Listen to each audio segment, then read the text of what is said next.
ഫലസ്തീനിലെ നമ്മുടെ പ്രിയപ്പെട്ട സഹോദരങ്ങൾ, ആ സഹോദരങ്ങളുടെ മേലേക്ക് ബോംബ് വർഷം നടത്തി നിഷ്കരുണം അവരെ വധിച്ചു കളഞ്ഞു.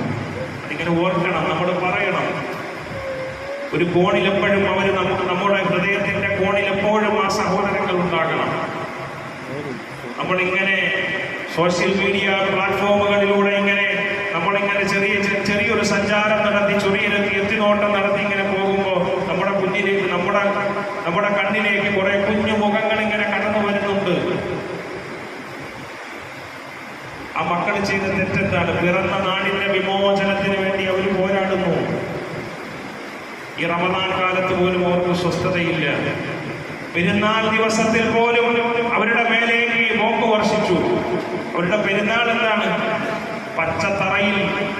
പച്ചത്തറ എന്ന് പറയാൻ അങ്ങനെ ഒരു തറ പോലും അവിടെ ഇല്ല. കെട്ടിടാവശിഷ്ട